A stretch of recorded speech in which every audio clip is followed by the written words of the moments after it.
एक बार फिर भोले बाबा का नाम चर्चा में। 121 मौतों का गुनहगार कौन?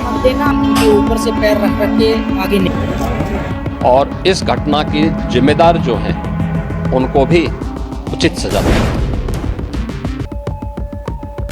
हाथरस में हुई 121 मौतों का गुनहगार सूरजपाल उर्फ भोले बाबा का नाम चार्जशीट में नहीं।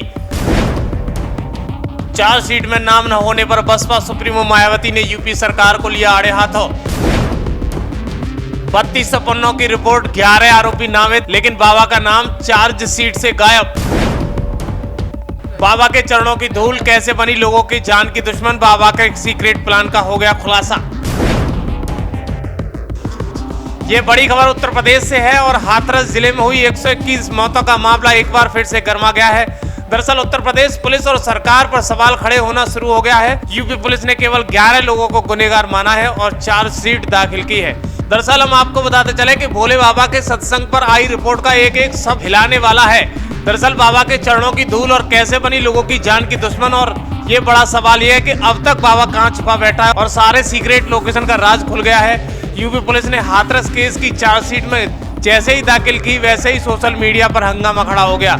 जो लोग नारायण सरकार हरि के आश्रम पर बुलडोजर का इंतजार कर रहे थे उन्हें बड़ा झटका लगा है। जिन्हें लग रहा था कि बाबा ही इस घटना का असली गुनहगार है, उनकी नींद उड़ गई है और अब आम जनता मायावती जैसे दिग्गज नेता भी मैदान में आ गए हैं और रिपोर्ट को देखकर हंगामा खड़ा कर दिया है।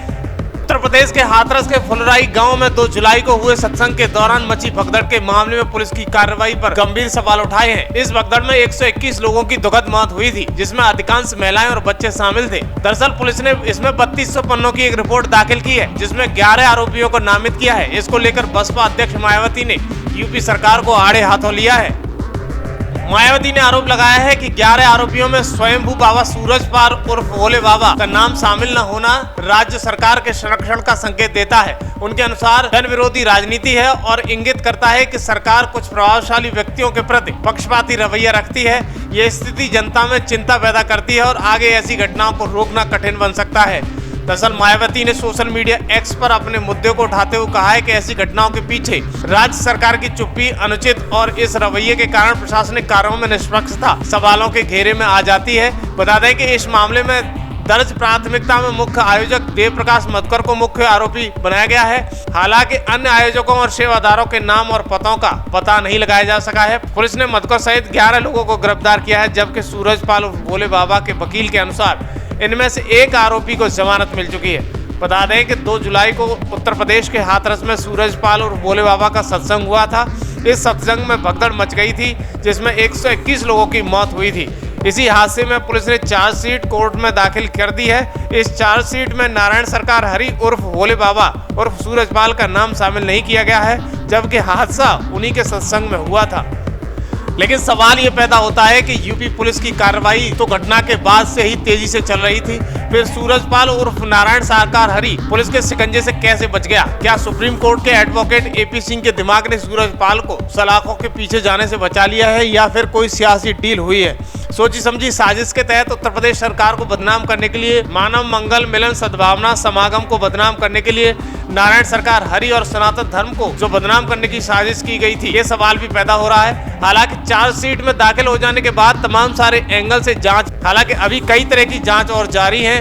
पूरी तरह से नारायण सरकार हरि को क्लीन चिट नहीं मिली है। लोगों के बीच कई तरह की चर्चाएं जारी हैं, पर सच्चाई यह है कि जब यूपी पुलिस ने सिकंदराबाद थाने में FIR दर्ज की थी, तब भी उसमें बाबा का नाम नहीं था, जिसकी विवेचना CO सिटी कर रहे थे, जबकि सहायक विवेचक की भूमिका में थे सदर कोतवाली विजय सिंह और SIT ने करीब 150 से अधिक प्रत्यक्ष दर्शकों के बयान भी दर्ज किए थे। उनके बयानों और सबूतों के आधार पर चार्जशीट तैयार हुई है।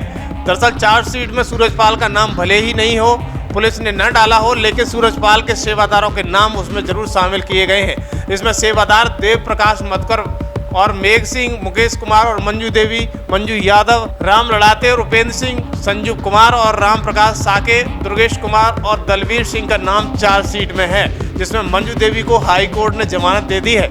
लेकिन आखिर अब सवाल उठना शुरू हो गया है कि बाबा कहाँ छुपा बैठा है? चार्जशीट में नाम नहीं है, जांच में नाम नहीं है, FIR में नाम नहीं है, फिर भी बाबा कहाँ छुपा बैठा है और क्यों इधर उधर भाग रहा है? नाम न होने का मतलब तो यही लगाया जा रहा है कि केस में क्लीन चिट बाबा को मिलती हुई नजर आ रही है। और आपने देखा है कि बाबा की कुछ वीडियो आपके सामने भी आई हैं जिसमें बाबा के आसपास का माहौल भी बता रहा था कि बाबा का